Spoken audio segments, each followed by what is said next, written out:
기도하겠습니다.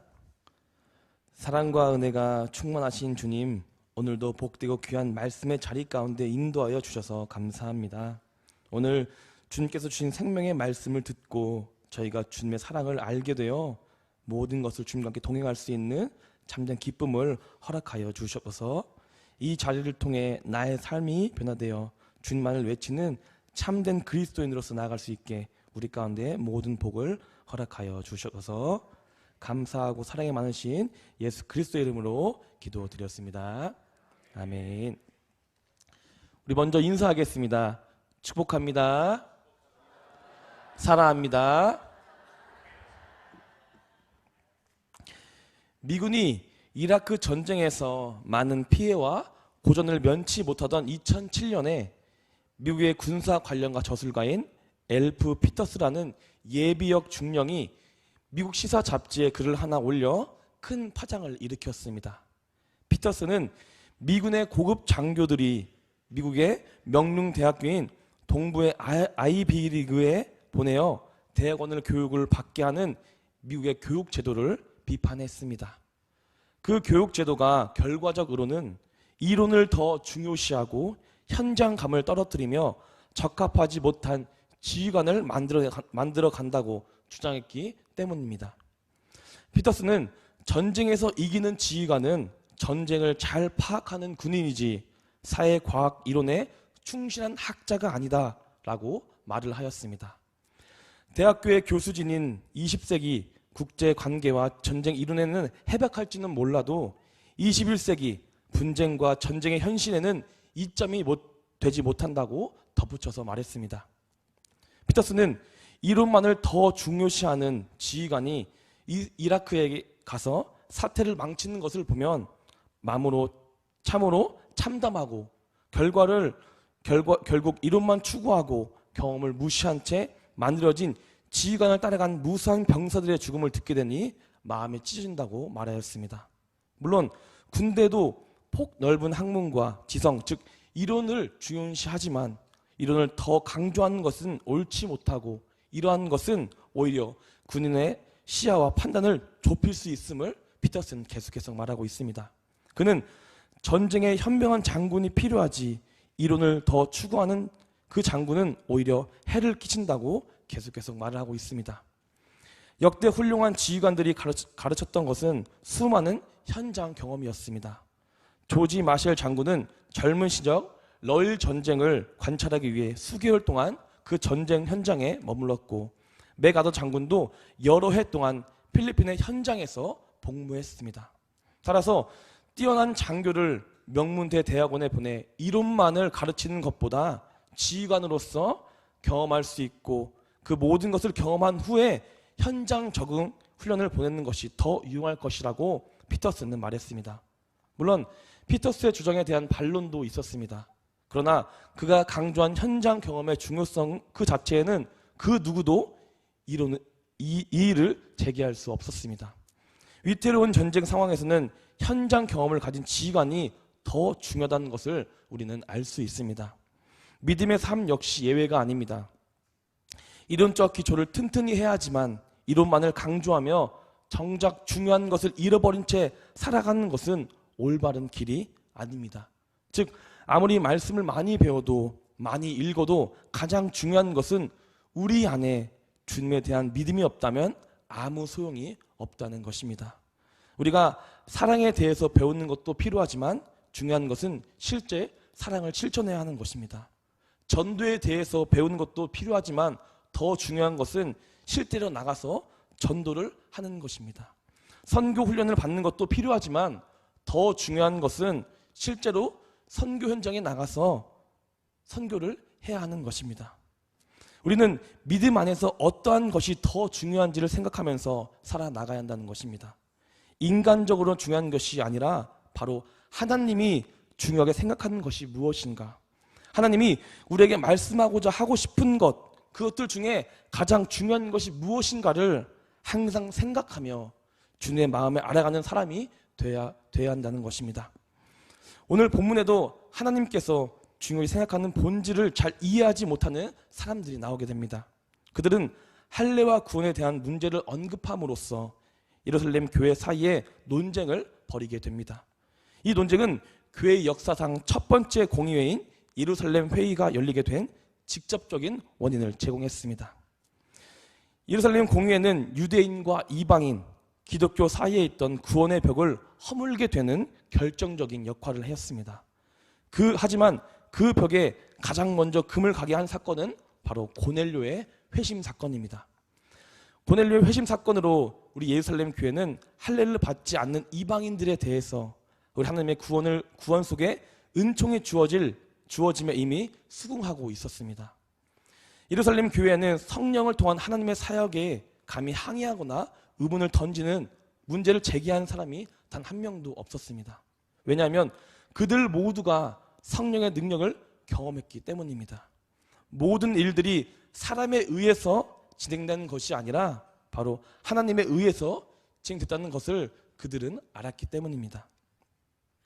하나님께서는 이미 고넬료부터, 아니 그 이전부터 이방인에 대한 구원의 역사를 진행하고 있으셨습니다. 그럼 우리는 그 하나님의 계획에 기도하며 순종하는 사람으로 나아가야 한다는 것입니다. 베드로와 고넬료 모두 공통점이 있었습니다. 바로 기도를 드렸고 환상을 보게 되었고 결국 순종했다는 공통점이 있습니다. 고넬료는 순종함으로 두 사람을 베드로에게 보냈습니다. 베드로는 순종함으로 그 두 사람을 따라 고넬료의 집에 갔습니다. 그 결과 그들은 이방인임에도 불구하고 그와 그의 가족들은 성령이 임했고 할례를 받지 않았음에도 구원이 임했던 것입니다. 사랑하는 성도 여러분, 하나님께서 기도하는 자와 순종하는 자를 사용해 주신다는 것입니다. 단 한 명의 기도와 순종으로 순종으로 인해 앞에서 세계 열방의 수많은 이방인들을 새 생명을 살리겠다는 주님의 계획이 시작되었던 것입니다. 바로 우리 산도교회가 기도하고 순종하고 그 한 명이 되기를 간절히 소망하겠습니다. 나 한 명 기도와 순종이 어떻게 세상을 변화시키겠어라는 의심과 불순종보다는 나 한 명의 기도와 순종으로 그것을 통해 세상을 구원할 하나님의 나라를 만들어 가겠다는 하나님의 계획 그 속에 참여하기를 간절히 소망하겠습니다. 이어서 본문은 고넬료의 사건으로 시작한 이방인의 할례와 구원 문제가 점점 더 커지다 예루살렘 공회로 점점 정점에 이르게 되었습니다. 예루살렘 공회에는 유대 기독교인들 중에서 유대교적인 의식을 중요하게 생각하던 자들이 안디옥 교회에 와서 할례와 구원을 연관시켜 가르치면서 적지 않은 다툼과 논쟁을 일어났고 문제가 커지면서 결국 이 문제를 해결하기 위해 예루살렘으로 바울과 바나바 등 안디옥 교회 대표들과 예루살렘 대표들을 모이게 되었던 것입니다. 바울의 이방인 전도 사역에 의해 구원을 얻은 자들이 할례를 받고 율법에 기록된 것들을 그대로 지켜 유대인화가 되어야만 하는가? 아니면 이방인들이 원래 자기의 민족의 정체성을 그대로 유지한 상태에서도 예수님을 믿고 구원을 얻을 수 있는가 하는 것이 가장 근본적인 핵심이었습니다. 이방인의 할례와 구원 문제는 안디옥과 예루살렘 교회 성도들에게 관심사일 뿐만이 아니라 이방인 성도들에게도 중대한 문제였습니다. 이 할례와 구원 문제는 유대 교회와 이방 교회들이 해결해야 할 가장 큰 문제였습니다. 이들의 근본적인 문제는 바로 할례와 율법에 대한 이해였습니다. 할례를 받는다는 것은 그리스도의 피로 죄 사함을 받고 의롭게 됨에 참여함을 의미하고 있습니다. 율법을 지키는 것은 그리스도 안에서 새로운 자로 거듭나는 것을 의미하고 있습니다.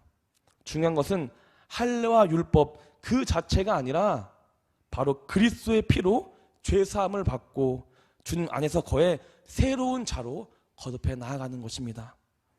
하지만 이들은 할례와 율법 문제로 오히려 우리 주님의 뜻을 가로막았던 것입니다. 이들만의 문제가 아닙니다. 우리도 이와 같이 살아갈 때가 많이 있습니다. 하나님께서 중요히 생각하는 것들을 나의 상황과 환경, 나의 기준을 더 중요시하게 생각하여 우리에게 주신 본질을 잃어버릴 때가 있다는 것입니다. 우리 하나님께서는 말씀하신 것의 본질을 기억함으로써 우리에게 더 중요한 것이 무엇인가, 그리스도인으로서 살아가려면 어떤 것이 더 중요한가, 그것이 나에게 어떤 영향을 주는지 우리는 항상 기억하며 살아나가야 한다는 것입니다. 베드로는 이러한 논쟁을 다 듣고 일어나 자신의 경험을 소환하며 그들에게 하나님이 더 중요히 생각하는 본질에 대해서 말씀하고 있습니다. 본문 7절부터 11절까지를 교독하시고 마지막 11절을 함께 읽겠습니다. 본문 7절입니다. 많은 변론이 있는 후에 베드로가 일어나 말하되 형제들아 너희도 알거니와 하나님이 이방인들로 내 입에서 복음의 말씀을 들어 믿게 하시려고 오래전부터 너희 가운데서 나를 택하시고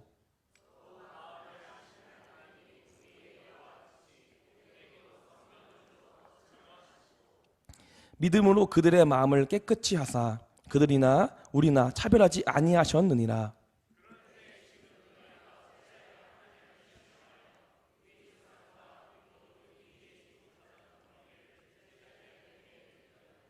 함께 읽겠습니다.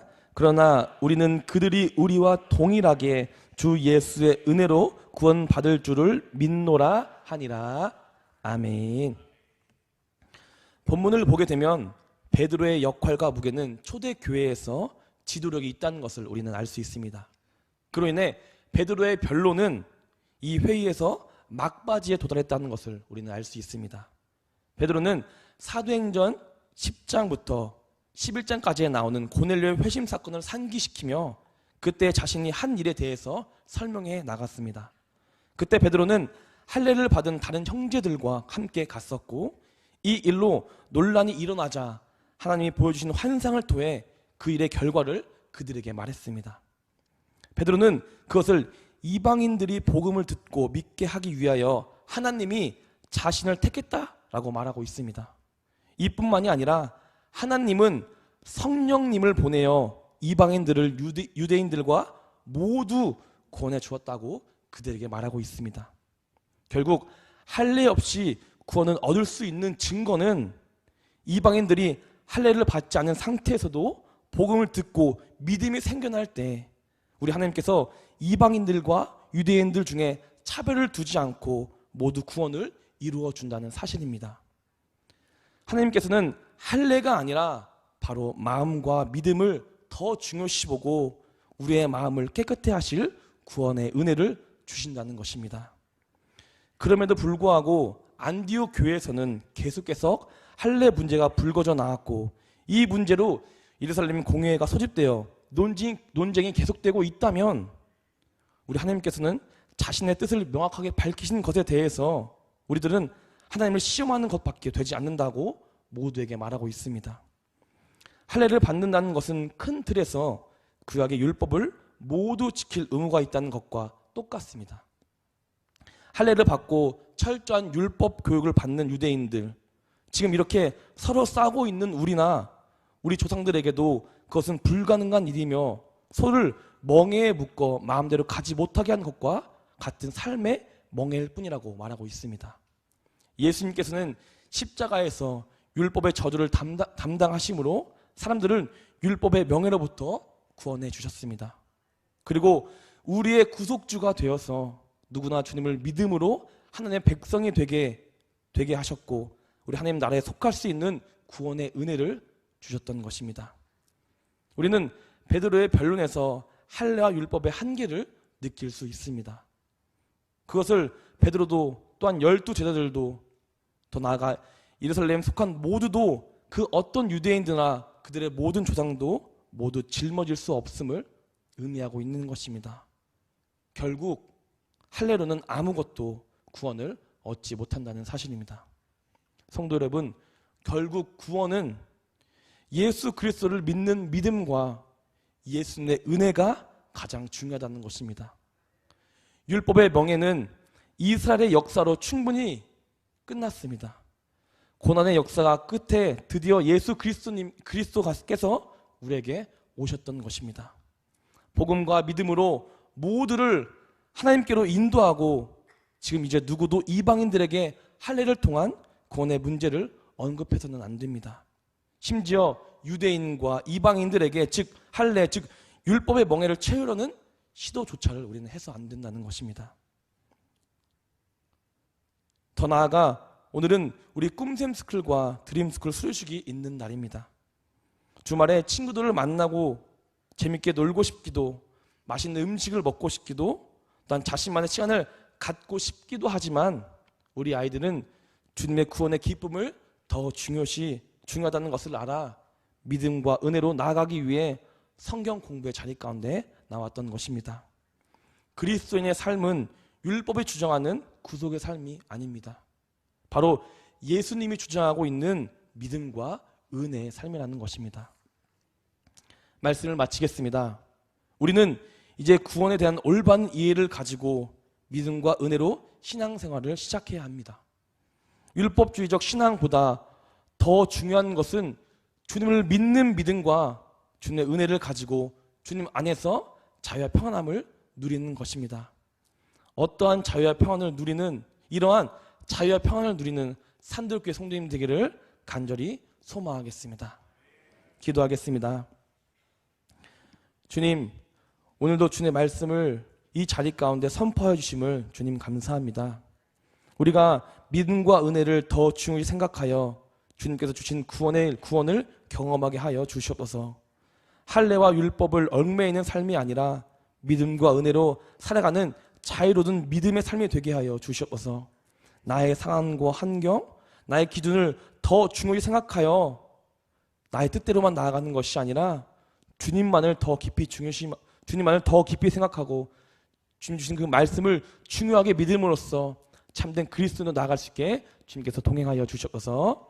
감사하고 사랑이 많으신 예수 그리스도 이름으로 기도드렸습니다.